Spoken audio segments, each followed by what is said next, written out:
Halo teman-teman, kembali lagi bersama kami dengan saya Amanda Catartika Dan saya Daska Rahma di podcast Komunikasi. Di podcast kali ini untuk memenuhi tugas praktikum dengan mata kuliah jurnalisme audio yang diampu oleh Ibu Bianca Virgiana MIKOM. Nah, kali ini kita kedatangan narasumber seorang dakwah yang sangat luar biasa. Dan beliau ini seorang pengasuh di Pondok Pesantren Hamatul Quran Ayo Belajar. Beliau Bapak Kiai Haji Endang Agus Sanjaya SPDI. Assalamualaikum Ustadz. Waalaikumsalam warahmatullahi wabarakatuh. Bagaimana nih kabarnya Ustadz? Alhamdulillah sehat, baik, berkah mudah-mudahan. Alhamdulillah. Selama bulan suci Ramadan ini Ustadz, kegiatan di pesantren tuh gimana sih Ustadz? Kegiatan di pesantren ya ngaji ya kalau anak-anak santri. Oh, Kegiatan-kegiatan lainnya yang paling dirindukan adalah menunggu dan menanti azan maghrib ya. Itu dirindukan ya. Ya, kegiatan-kegiatan kalau di pesantren anak-anak rutinitas dengan pengajian-pengajian rutin, tadarus, ya berjamaah dan sebagainya. Kegiatan agama lah intinya. oh, dengar-dengar Ustadz nih mau bangun pondok pesantren ya? Sedang berjalan. Nah, sedang berjalan insya Allah. Santri sudah ada dan untuk penerimaan santri lagi mungkin di tahun ajaran baru ini sudah insya Allah. Kami sekarang lagi fokus di asrama, asrama putri. Putranya sudah ada, nih putrinya yang belum ada asramanya. Mohon doa dari semuanya, semoga Allah berikan kemudahan, kelancaran. Amin ya Allah alamin. Itu pondok pesantrennya itu seperti sekolah pada umumnya Ustadz atau lebih khusus? Lebih spesifik lagi karena ini pondok pesantren, walaupun ada muatan formalnya, ya pendidikan umum ya, tetap ada madrasah tsanawiyah setara SMP. Lebih banyaknya sih muatan pesantren, pendidikan pesantren kayak tahfidz Quran, hifdzul hadis, yang ngaji kitab-kitab khas pesantren, lebih ke pendidikan adab, akhlak, ya seperti itu. Jadi lebih banyak, lebih spesifiknya ke sana. Lebih kita ingin anak-anak ini punya bekal untuk bisa manfaat nanti di masyarakatnya masing-masing. Seperti itu kira-kira. Nah, kita langsung aja nih Ustadz ya. Boleh, silakan. Mau tanya nih Ustadz. Menurut bahasa itu sendiri, apa sih Ustadz malam Lailatul Qadar tuh? Malam Lailatul Qadar. Sebenarnya Lailatul Qadar itu ya sudah malam qadar, nggak ditambahin malam lagi juga sama. Jadi dalam bahasa Arab Lailatun itu artinya malam. Qadar itu ketentuan Allah ya dibuat di situ di malam itu. Maka disebutlah malam qadar. Nah, di kita dikenalnya dengan malam Lailatul Qadar. Malam ya malam, Lailah malam juga artinya. Berarti malam-malam qadar.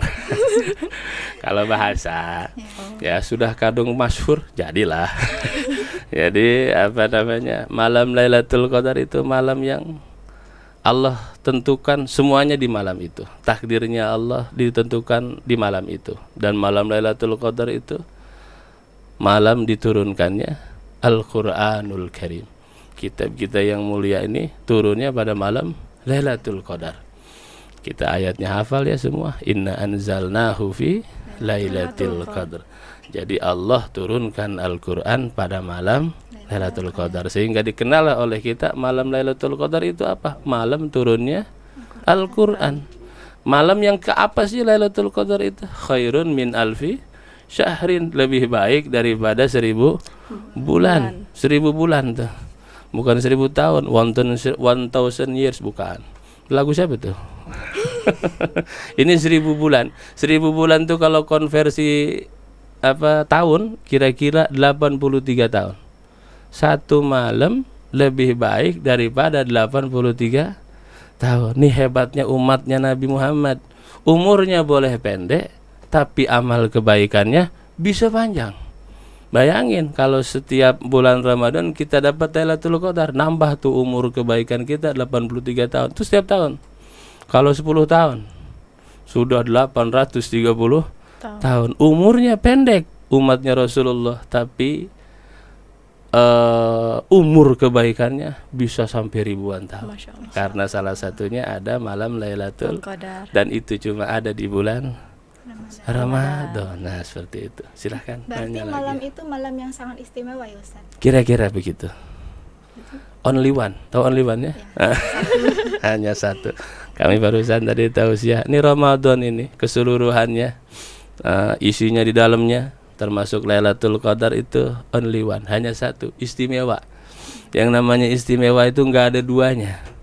Kalau kita produksi mobil atau kita punya barang teknologi ya, itu produksinya cuma satu, nggak diproduksi 2, 3, nggak. Itu istimewa gitu, istimewa. Demikian juga Ramadan, di dalamnya ada Lailatul Qadar, tambah istimewa, dan itu hanya untuk umatnya Rasulullah Shallallahu Alaihi Wasallam. Umat lain nggak kebagian, nggak dikasih. Ini untuk buat kita doang nih. Alhamdulillah. Oh, luar biasa ya. Itu tadi umurnya boleh pendek-pendek, tapi pahala kebajikannya bisa ribuan tahun. Masya Allah, luar biasa. Itu. Nah, Ustadz kan perempuan ini akan mengalami menstruasi nih Ustadz ya. Nah, apakah perempuan ini sedang haid tetap bisa mendapatkan malam Lailatul Qadar? Untuk orang yang mendapatkan Lailatul Qadar itu malamnya udah mulia ya. Ini ada orang menemukan Lailatul Qadar itu dibagi tiga. Yang pertama, orang yang bertemu dengan Lailatul Qadar dan merasakan manfaatnya. Yang kedua, orang yang tidak bertemu Lailatul Qadar tapi merasakan manfaat Lailatul Qadar. Yang ketiga, ada orang di Ramadan nih tidak bertemu Lailatul Qadar, tidak juga mendapatkan manfaatnya Lailatul Qadar. Nah, mana-mana nih yang satu-satu. Satu, orang yang bertemu Lailatul Qadar merasakan manfaat Lailatul Qadar adalah mereka yang bisa siam, yang bisa qiyam. Apa itu siam? Karena Ramadan itu ibadahnya dibagi dua, ibadah siang, ibadah malam. Kalau siang namanya ibadah siam, apa itu? Puasa. Kalau malam namanya ibadah qiyam, apa itu? Ya ibadah malam, tarawih, segala macam tuh. Malamnya dihidupkan dengan ibadah. Nah, orang yang bisa siam, yang bisa qiyam, siangnya bisa puasa, malamnya bisa ibadah di bulan Ramadan, tuh dia dapat ketemu Lailatul Qadar dan merasakan manfaat. Yang kedua, ada orang yang nggak ketemu Lailatul Qadar tapi merasakan berkah dan manfaat. Siapa? Mungkin kayak kita nih awam, yang puasanya baru nahan haus, kan? Nahan lapar, ya kan? Nahan biologi segala macam. Juga termasuk tuh, perempuan yang lagi berhalangan tidak berpuasa, tapi dia menghormati Ramadan, menjalankan Ramadan. Jangan dikira karena kalian tidak berpuasa perempuan terus kemudian di tengah jalan bisa makan, minum, apalagi sambil membuat orang Ini ngiler. buat orang ngiler, ya permisi sambil minum es, kan repot tuh. Tapi ada kewajiban menghormati orang yang sedang berpuasa. Kalian tuh imsak, ya, nahan diri untuk tidak menzahirkan makan minum di luaran. Nah, yang seperti itu tuh tidak bertemu Lailatul Qadar tapi merasakan berkah, merasakan manfaat. Maka kita semua ini pada umumnya ketika Lailatul Qadar datang tuh kita dapat manfaatnya, dapat berkahnya. Kenapa? Ada ketentraman jiwa, ada ketentraman batin. Karena urusan Lailatul Qadar itu dengan ketentraman batin. Nah, yang ketiga, ada orang yang nggak ketemu Lailatul Qadar juga tidak dapat manfaat. Siapa tuh? Ya orang yang berdosa di Ramadan. Bukan orang yang nyari pahala, tapi nyari dosa. Karena Ramadan tuh bulan penuh berkah. Buat mereka yang nyari berkah. Tapi buat mereka yang ngelawan Allah bukan penuh berkah, penuh laknat. Nauzubillah min dzalik. Pahala di Ramadan berlipat ganda. Demikian juga dosa bisa berlipat ganda. Nah, mereka yang tidak mendapatkan Lailatul Qadar, tidak bertemu, tidak dapat manfaat, ada mereka yang menyia-nyiakan kesempatan Ramadan. Nauzubillah min dzalik. Kira-kira begitu. Nah nih Ustaz, Ya, boleh. apa sih tanda-tanda malam Lailatul Qadar yang bisa dilihat oleh mata manusia? Yang bisa dilihat oleh mata manusia. Baik. Ulama itu berbeda-beda dalam hal alamat atau ciri, ya, karena likulli syai'in alamat. setiap sesuatu itu punya tanda, punya ciri ya. Kita punya face, punya wajah. Wajah kita ini beda-beda. Dan itu ciri kita yang membedakan kita dengan yang lain dalam bentuk identitas kita. Kalau saya udah hitam kan manis tapi itu identitas. Itu ciri. Ya sama Ramadan, Lailatul Qadar punya ciri. Ada ciri, ada tanda Lailatul Qadar. Yang paling dominan dalam Lailatul Qadar itu bukan pandangan zahir, tapi pandangan batiniah. Bukan pandangan mata secara kasat mata kamu melihat malaikat turun ke bumi, itu enggak seperti itu. Tapi rahmat Allah, Al-Qur'an yang Allah turunkan di malam Lailatul Qadar itu turun juga ke hatimu. Isinya Al-Qur'an itu turun ke hatimu. Akhlaknya Quran turun ke hatimu, turun ke perilakumu. Itu mereka yang dapat Lailatul Qadar. Kalau ulama ada yang mengatakan ciri-ciri zahirnya. Ciri-ciri zahirnya malam Lailatul Qadar itu semua dalam keadaan silent. Tahu silent? Tenang. Tenang. Cahaya bulan tenang. Angin dalam keadaan tenang. Sampai daun-daun yang bergoyang itu dalam keadaan tenang. Kenapa? Karena semuanya itu tuma'ninah. Semuanya itu merasa tentram. Tanazzalul malaikatu warruhu fiha. Turun seluruh malaikat rahmat Allah di malam Lailatul Qadar itu. Turun semua tuh.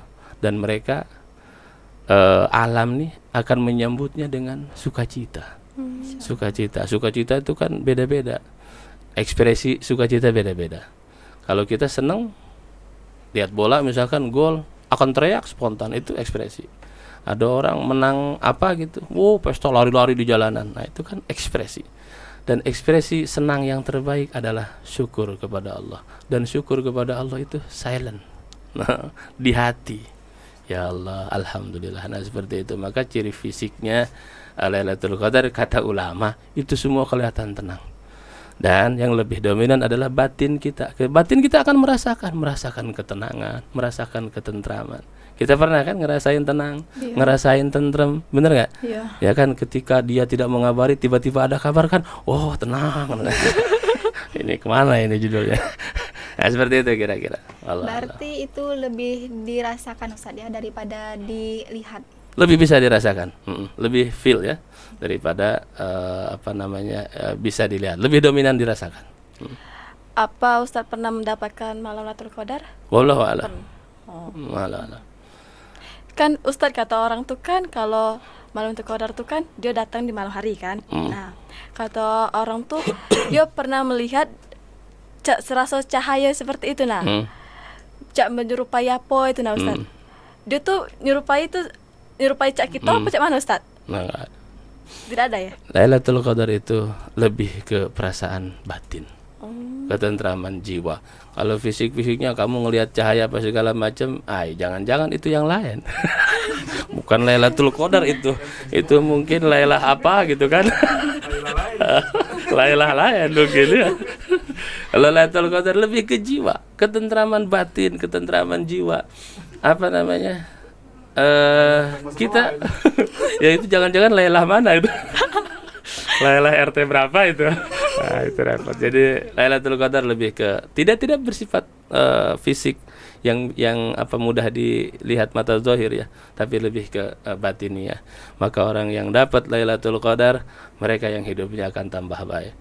Orang yang dapat Lailatul Qadar, mereka yang bisa nyadarin salahnya dan berhenti berbuat salah. Intinya Lailatul Qadar itu dalam bentuk hidayah nantinya. Ada cirinya orang yang dapat Lailatul Qadar. Bukan cirinya cahaya turun terus mendapatkan dia kemudian jadi bercahaya. Itu kan jadi manusia neon nantinya. Enggak begitu gitu. Tapi ada cahaya hidayah. Hidupnya tambah baik. Tambah baik. Itu orang yang dapat Lailatul Qadar seperti itu. Cirinya seperti itu. Nah, silakan. Baik Ustaz. Amalan apa sih Ustaz yang dilakukan pada malam Lailatul Qadar? Nah, malam Lailatul Qadar itu salah satu malam yang sirrun min asrarillah bahasa Arabnya. Rahasia, misterinya Allah Subhanahu wa taala. Enggak ada yang tahu kapan datangnya. Prediksi banyak. Prediksi yang paling umum adalah Lailatul Qadar itu fi ashril awakhir min Ramadan, di 10 hari terakhir bulan Ramadan. Prediksi itu. Dan ada prediksi lagi di ganjil-ganjilnya. Malam-malam ganjil, malam 21, malam 23, seperti itu. Itu prediksi. Ada juga Ramadan itu datangnya dari awal bulan Ramadan bahkan. Nah, bahkan ada juga yang bilang Ramadan itu ya Lailatul Qadar itu ya setiap malam di bulan Ramadan. Bagi mereka yang mampu menemukan ketenangan jiwa, ketentraman batin, makin dekat dengan Allah, maka bagi mereka Lailatul Qadar every time. Seperti itu. Jadi yang kita lakukan karena ini rahasia Allah, karena ini misteri dari Allah, maka siangnya, malamnya Ramadan jangan sia-siakan. Siapa tahu itu Lailatul Qadar. Dan saat kita ada Lailatul Qadar datang, kita dalam keadaan baik. Nah, begitu kira-kira. Karena datangnya itu rahasia, maka bersiaplah selalu untuk menyambut kehadirannya. Begitu. Karena datangnya adalah misteri, maka jangan sia-siakan tuh waktu kita untuk siap-siap terus menyambutnya. Kita nggak tahu kapan dia datang. Nah, mudah-mudahan kita lagi dalam keadaan baik, Lailatul Qadar menghampiri kita. Kita minta perlindungan sama Allah, jangan sampai kita lagi dalam keadaan tidak baik, datang Lailatul Qadar kan rugi, nggak dapat apa-apa. Nah, begitu kira-kira. Nah, kan Ya. Ustadz kita kan dalam Lailatul Qadar tuh kan setelah sudah ngerjakan sholat taubat dan sholat hajat. Nah, selain itu sholat khusus apa yang dilakukan di malam Lailatul Qadar itu? Yang dilakukan di malam Lailatul Qadar itu yang terbaik, karena kita nggak tahu tadi ya kapan. Satu, di Ramadan itu bulannya ampunan Allah, maka banyakin minta ampun, banyakin minta ampun, banyakin baca istighfar, karena istighfar ini dahsyat. Istighfar itu satu kalimat 1000 solusi. Satu kalimat untuk 1000 solusi. Untuk 1000 solusi problem permasalahan hidup dan kehidupan manusia, itu istighfar. Maka menghadapi malam Lailatul Qadar tentu kita pengen diampuni sama Allah. Karena orang yang diampuni sama Allah sudah pasti dimuliakan Allah. Karena orang yang diampuni oleh Allah sudah pasti diberkahkan Allah. Karena orang yang diampuni oleh Allah sudah pasti diijabah doa-doanya. Kita enggak diijabah, kita tidak diberkahi, kita tidak dirahmati karena kita tidak diampuni. Kenapa kita tidak diampuni? Karena kitanya tidak minta ampun. Karena Allah Maha Pengampun, maka Lailatul Qadar banyakin minta ampunan kepada Allah Subhanahu wa taala. Ya salat itu minta ampun. Ya, dalam salat duduk antara dua sujud ada doa Rabbik firli warhamni wajburni warfa'ni warzukni wahdini wa'afini wa'fu'ani. Oh, emang Unbara pintar-pintar. Insyaallah. Iya. Sudah hafal Quran juga ya insyaallah ya. 30 juz. Apa juz 30 aja? Kalau yang denger juz melon hafal tuh. Nah, jadi ampunan Allah. Nah, kita nggak diampuni oleh Allah karena kitanya nggak minta ampun sama Allah. Maka Lailatul Qadar untuk menyambutnya banyakin minta ampun sama Allah. Orang yang diampuni Allah sudah pasti berkah, sudah pasti dapat rahmat, sudah pasti dapat hidayah, sudah pasti diijabah doanya. Silakan. Ini Ustaz, apa kita harus mengerjakan di masjid pada malam Lailatul Qadar itu? Nggak selalu. Apa ada orang begini, mau ngapain? Mau ke masjid. Mau ngapain? Berburu Lailatul Qadar. Dia kata berburu apa? Kijang apa? Enggak begitu. Berburu Lailatul Qadar itu berburu kebaikan di Ramadannya. Bukan berburu yang sifatnya kayak Lailatul Qadar itu hewan gitu kan. Kayak Lailatul Qadar itu makhluk yang gimana gitu, enggak. Kebaikan semakin baik ya semakin potensi dapat Lailatul Qadar itu cepat. Maka yang terbaik tentu tempat di muka bumi ini adalah masjid. Bagi siapa dulu yang terbaik itu? Bagi laki-laki itu baiknya di masjid. Bagi perempuan baiknya di rumah. Maka perempuan untuk mendapat Lailatul Qadarnya bisa di rumah. Enggak harus di masjid. Di masjid bukan dapat Lailatul Qadar itu, ya kan? Dapatnya Lailah RT 7. Nah, jadi bukan dapat manfaat malah dapat mafsadat, bukan kebaikan tapi fitnah akhirnya kan. Mau perempuan tengah malam masih di masjid jam 1 jam 2. Nah, apalagi rentan fitnah, lebih baik Di rumah. maka Lailatul Qadar itu bisa di mana saja. Intinya perilaku kita di mana saja itu yang baik. Begitu kira-kira. Jadi nggak seharusnya di masjid ya Enggak Ustaz? seharusnya di masjid, enggak semuanya di masjid maksudnya. Di mana tempat insya Allah kitanya baik, dapatlah kebaikan Lailatul Qadar. Ustaz, Ya, di malam Lailatul Qadar itu kan doa yang harus kita doa tuh untuk apa Ustaz? Misalnya iya. khususnya yang kita harus baca doa. boleh, siap. Kalau ada doa khusus, kalau umumnya enggak bisa doa apa baik kan. Semuanya doa itu baik. Sayyidatuna Aisyah radhiyallahu anha, istrinya baginda Nabi sallallahu alaihi wasallam, dialog diskusi dengan baginda Nabi. Jika ini Ramadan diskusinya. Ramadan antara diskusi antara suami istri. Kalian udah bersuami belum? Kasihan. Hidup jomblo. Begini. Jadi Sayyidatuna Aisyah nanya, "Ya Rasulullah, jika ada malam Lailatul Qadar menghampiriku, apa yang mesti aku baca zikir dan doa itu?" Kemudian Nabi ngajarin, "Allahumma innaka afuwun karim tuhibbul afwa." Nah, hafal ya? Itu doa malam Lailatul Qadar. Dan dari sekarang sudah kita baca, betul. Karena kita nggak tahu kapan tuh Lailatul Qadar. Maka setiap malam Ramadan baca doa itu. Allahumma innaka afuwun karim tuhibbul afwa fa'ani. Ada yang nambahin fa'fu anni ya karim. Nah, boleh silahkan. Allahumma innaka afuwun karim. Apa artinya? Ya Allah, sesungguhnya Engkau Maha Pemaaf. Fa'fu anni, maafkan aku. Apa isinya? Tobat isinya. Maka doa yang terbaik di malam Lailatul Qadar dan menyambut malam Lailatul Qadar yang rahasia itu, banyakin minta ampun sama Allah. Redaksi doanya kayak tadi, kayak Rasul. Kita nggak bisa baca istighfar baik. Nggak bisa baca istighfar, malu amat. Jadi muslim puluhan tahun istighfar nggak ngerti kan. Kira-kira begitu. Ya, silakan. Ustadz, kan itu apa tuh kalau para pemuda tuh kan sekarang begitu banyak godaan ya. Nah, di sosial media, game apa kan. Nah, maupun perempuan, bagaimana nih Ustadz untuk meraih keberkahan di bulan Ramadan ini Ustadz? Baik. Ujian tuh, cobaan tuh banyak. Karena cobaan itu banyak. Kalau sedikit bukan cobaan, namanya cobain. Ujian manusia itu begitu, ada. Kita kebaikan ujian bagi kita. Bagi orang beriman semuanya yang terjadi adalah ujian, adalah hikmah, adalah pelajaran. Lalu sekarang gimana? Dulu zaman dulu dengan zaman sekarang jauh beda, kualitas dosanya jauh. Kalau dulu kita ngomongin orang cuma se-RT aja yang tahu. Karena ngomongan se-RT aja. Kalau sekarang ngomongin wong udah bukan satu RT, senegara tahu kan. Karena sekarang ada orang tuh saya nggak ngomongin wong, diem baik selama Ramadan, tapi jari nggak berhenti. Nah, tahu jari nggak berhenti ya? Nah, nge-share ini, nge-share itu segala macam itu kan sama dengan ngomongin wong, dan itu lebih bahaya. Naudzubillah min zalik. Maka kata para ulama, idza taghayyara zaman taghayyara al-ahwal, berubah masa, berubah juga perilaku orang.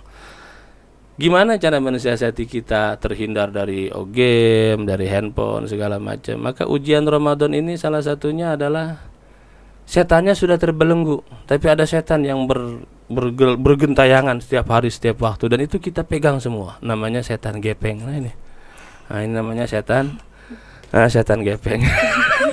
Yang ngabisin pahala waktu Ramadan kita, inilah setan gepeng. Jadi caranya seperti apa? Kurangi dikit-dikit, isi dengan yang positif-positif. Kalau gamenya kesenangan, ayo coba cari kesenangan lain. Tadarus Al-Quran. Ayo sekarang kita ditanya, banyak baca Quran, banyak baca handphone. Nah, banyak baca doa, banyak baca status wong. Nah, kira-kira begitulah. Nah, ustadznya begitu tuh. Apalagi yang bukan ustadz. Masya Allah. Maka kita minta ampun sama Allah untuk itu semua. Amin ya rabbal alamin. Ya. Tapi kan Ustadz gini, kan banyak yang belum bisa membaca Quran kan. Terus pasti butuh niat kan untuk membaca Quran. Malah mereka lebih memilih memain handphone. Itu gimana Ustaz? Biar mereka lebih bisa membaca Quran lagi. Hidup itu adalah pilihan. Seperti cintamu kepadanya kan pilihan. Dan jangan salah milih. Jangan salah milih. Maka kalau kita belum bisa baca Quran, terus saya belum bisa baca Quran lah, mendingan ngerjain yang lain, ngerjain yang tidak positif, kan nambah gak beres.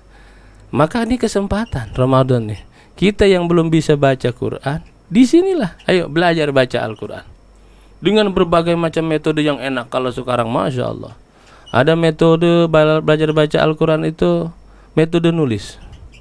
Nggak belajar baca, tapi belajarnya belajar nulis, dan itu lebih cepat. Ulama ini sudah luar biasa menghadirkan metode-metode yang mempermudah. Karena orang bisa nulis sudah pasti bisa baca, benar nggak? Orang bisa nulis sudah pasti bisa baca, tapi orang bisa baca belum tentu bisa nulis. Nah, seperti itu. Itu Al-Quran begitu, dan metode-metode begitu. Maka pindahkan hobi itu dari game. Kita belum bisa baca Quran, berarti belajar dong. Nah, belajar kemana nih? Kadang kita malu tuh. Nah, ini penyakitnya malu, gengsi. Udah gede, ternyata kami ini di majelis kami, alhamdulillah dewasa, bahkan ada yang sudah lebih dari dewasa, tua ya segala macam, yang belum bisa baca Quran. Yuk kasih metode yang enak. Cari tempat ngaji, cari tempat belajar yang bikin kita termotivasi, bukan tempat belajar yang ngebully kita, ya itu repot. Demikian kira-kira. Baik Ustaz, apa sih giat-giat agar kita itu senantiasa memotivasi terjaga untuk beribadah dengan istiqomah di dalam Lailatul Qadar? Gimana? Apa tadi? Ini giat-giat agar kita itu senantiasa memotivasi diri terjaga untuk beribadah di malam Lailatul Qadar agar tetap istiqomah. Baik, agar tetap istiqomah. Baik nih. Sesuatu ibadah, apa aja ibadahnya ya, itu mesti suka dulu. Karena suka nih motivator yang luar biasa, energi yang luar biasa. Suka tuh ya, kalau bahasa kita cinta ya, love. Itu cinta hebat, energi, motivasi, energi yang luar biasa. Karena dengan cinta yang berat akan terasa ringan, betul. Yang jauh bakal terasa dekat. Ya, yang sulit akan terasa mudah, itu cinta. Nah begitu, suka dulu. Maka dalam bentuk ibadah itu lahirkan kesukaan kita kepada ibadah. Kita sukanya nih apa? Zikir. Kita sukanya nih baca Quran. Silahkan. Maka masing-masing orang tuh beda karakter, beda hobi ya kan? Ada yang hobinya aku mau zikir, silahkan. Lanjutkan. Dan kebiasaan itu mesti terus dibiasakan agar terbiasa. Ini kuncinya. Kebaikan itu satu mesti dibiasakan agar terbiasa. Sudah terbiasa, terus tingkatkan agar menjadi karakter. Sudah jadi karakter, terus tingkatkan lagi agar menjadi jati diri. Agar kita istiqomah tuh satu, suka dulu sama ibadah. Sudah suka, biasain. Sudah biasain, jadikan kebiasaan. Beda tuh. Kalau sudah kebiasaan, sudah sulit ditinggalin. Contoh. Kebiasaan kita tuh pagi-pagi ngopi tuh, pagi itu ngopi, kebiasaan tuh. Jika enggak ngopi rasanya gimana? Hambar. Hidup ini apa yang belum dilakukan? Cuma ngopi doang. Nah, maka kalau ibadah pun sama, kalau sudah jadi kebiasaan. Kayak kita ya misalkan, belum sholat, nah nggak enak tuh, gelisah ya kan, seperti itu, gelisah, gak apa, nah ternyata belum sholat, itu sudah jadi kebiasaan tuh. Nah sudah jadi kebiasaan, tingkatin lagi untuk menjadi karakter. Orang kalau sudah jadi karakter, punya identitas kemana-mana, orang soleh, nggak usah dirinya yang menilai, orang lain nilai, karena Allah yang kasih penilaian. Nah sudah jadi karakter, jadikan itu jati diri muslim yang sejati, insya Allah. Jadi untuk istiqomah tuh step by step belajar. Nah demikian kira-kira. Ustaz, kan di bulan Ramadan ini kan orang banyak ngomong katanya berbanyak ibadah kan, karena pahalanya lebih besar, lebih berkali-kali lipat. Kan kadang tuh ini apa tuh lebih diasingkan dulu lah itu kegiatan itu. Nah, jadi siapa mana nih Ustaz? Untuk kita kan sering kegiatan kita kan kita utamakan itu kegiatan ya Ustaz ya. Nah, tapi kita tuh pengen beribadah Ustaz. Nah, Tapi kegiatannya itu lebih penting nah dari yang beribadah itu, di sholat itu. Oh, ya. Begini. Apa namanya? Ramadan tuh bukan bulan lemes, bukan. Nih, tanggal 17 Ramadan bentar lagi. Dulu Islam terjadi peperangan besar. Perang pertama dalam kemenangan umat Islam yang besar ya. Namanya Perang Badar. Itu terjadi di bulan Ramadan, di bulan puasa. Umat Islam lagi pada puasa, perang. Berarti bulan puasa bukan bulan malas-malasan, bukan bulan tidur-tiduran, nggak boleh jangan kegiatan apa-apa, nggak, bukan, salah lagi. Dan ada lagi perang apa namanya perang-perang besar. Kejadiannya di bulan Ramadan itu banyak dalam sejarah peradaban Islam ya. Maka untuk mengartikan kegiatan ibadah itu, semua kegiatan kita ini bisa ibadah loh, bernilai ibadah. Karena ibadah itu ada ibadah yang sifatnya mahdoh itu ritual. Nah kayak puasa ini ritual nih. Ada ibadahnya yang gair mahdoh, ibadah sosial. Ini kayak begini, saya silaturahim ke sini, ketemu dengan anak-anak apa FISIP ya? FISIP, Fakultas Ilmu sosial dan komunikasi. Sosial dan Komunikasi Unbara ya. Itu silaturahim saya ibadah loh. Saya di sini, kita ketemu di sini, kumpul nih ibadah. Dan itu ibadah sosial. Maka potensi kebaikan itu bisa bernilai ibadah dalam Ramadan. Dan kebaikan itu universal, umum, apa saja. Ya, kita senyum aja kan ke teman kita, ibadah kan. Ya, dan itu salah arti kadang-kadang. Ada orang yang mengartikan senyum itu adalah sedekah. Nah, kotak amal lewat dia senyumin baik. Kok nggak diisi? Udah ibadah. Karena senyum adalah sedekah. Ini kan salah paham tuh. Jadi artinya kebaikan kegiatan kita itu bisa menjadi nilai ibadah jika kita bisa memanage, mengelolanya. Ngomong begini, coba diniatkan silaturahim, ibadah. Terus pertanyaan agama, diniatin ngaji, apalagi itu, ibadah. Ya kan? Terus diniatkan lagi kita berdoa yang baik, ibadah pula. Jadi kegiatan apapun itu, kegiatan duniawi bisa berpotensi menjadi ibadah jika kita bisa memanagenya dengan baik. Intinya kembali ke niat. Innamal a'malu bin niat. Nah, pekerjaan itu sahnya dengan niat. Komitmen niat itu bahasa Arab, bahasa kitanya komitmen, prinsip. Maka saya berkomitmen, saya berprinsip apapun kegiatan saya ini untuk Allah Subhanahu wa taala dan itu akan bernilai ibadah. Demikian. Baik Ustaz. Tips untuk puasa lebih lancar bagi anak muda sekarang ini gimana Ustaz? Tidur. Ya, bangunnya ini dari tidur dari habis sahur, bangun-bangun malam takbir. Itu lebih asik lagi itu. Puasa langsung lebaran. Apa namanya? Untuk lancar, untuk mudah, apa segala macam. Sesuatu itu akan bernilai mudah jika kita bisa menyikapinya dengan enjoy. Nah, ini kuncinya adalah enjoy. Apapun itu. Kerjaan itu tidak ada yang berat, tidak ada yang sulit jika kita bisa enjoy, menjiwai pekerjaan itu. Merasa nyaman.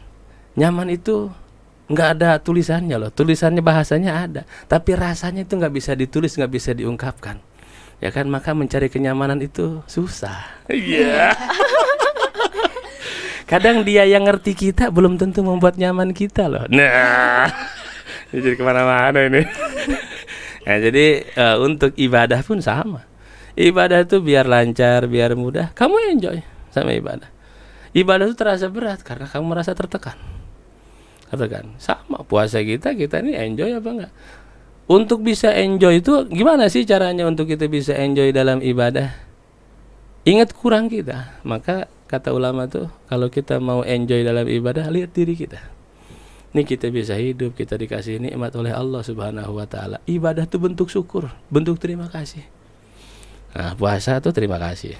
Dan orang yang baik itu orang yang pandai berterima kasih. Kita dikasih apa sama Allah, terima kasih kita nih puasa, maka kita akan enjoy. Ngapain kamu?